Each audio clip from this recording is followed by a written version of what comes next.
Inside the Generative Shape Design workbench, there are many different ways to create fillets with surfaces. All of these can be found on the Operations toolbar. In going to the Shape Fillet, if I click on the black arrow and pull out the toolbar, I'll have a toolbar called Fillets. On here, I'll have Shape Fillet, Edge Fillet, Styling Fillet, Face-to-Face Fillet, and a Tri-Tangent Fillet. In this video, I want to focus on just the first two, which are the Shape Fillet and the Edge Fillet, and I'll walk through an example of each one. On my screen, I have a vase made up of one trim and the bottom that's a fill.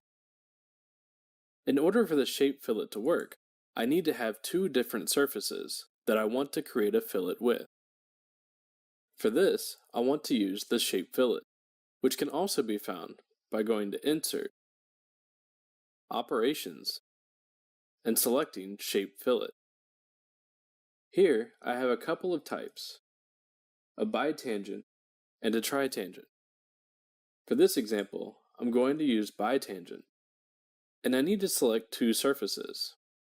The first one is going to be my trim.1, and my second one is going to be my fill.1. Much like other tools, I have the option to trim the support, which means that when I'm finished creating this fillet, it will connect everything together into one surface. It's also important to pay attention to the arrows. For this, I have one arrow pointing toward the inside of the object, and one arrow pointing toward the outside of the object. For this to work, I need to make sure that they're both pointing the same direction. So I'm going to point the support 1 arrow toward the inside of the vase. Next, I want to set my radius to 1 inch.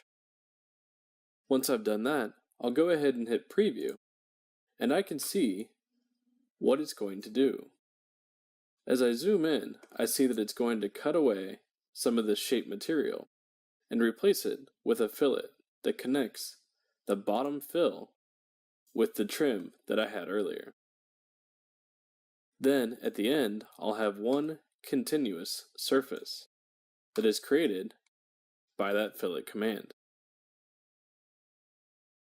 The next type of fillet that I want to focus on is using the trim.2 with the edge fillet command.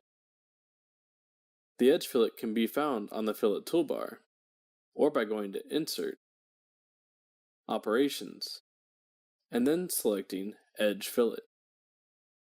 This tool is a little bit different because for this to work, I need to have everything joined together to begin with, which is why I'm using a trim that already has the fill connected. The object that I want to fillet is going to be this bottom edge, so the same one that I did earlier. And again, I'm going to set the radius to 1. I do have a few more options. If I had a more complex shape, I could use a variable fillet, or I can keep it a constant. I can also trim the support in this one, which will give me one continuous thing in the end.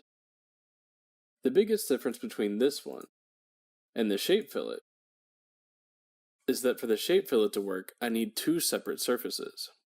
For the edge fillet to work, I can add fillets to a surface that already exists to dress it up a little bit and give it a little more style. Depending on what I want to do and how my surfaces are created will dictate the type of shape fillet that I'm going to use.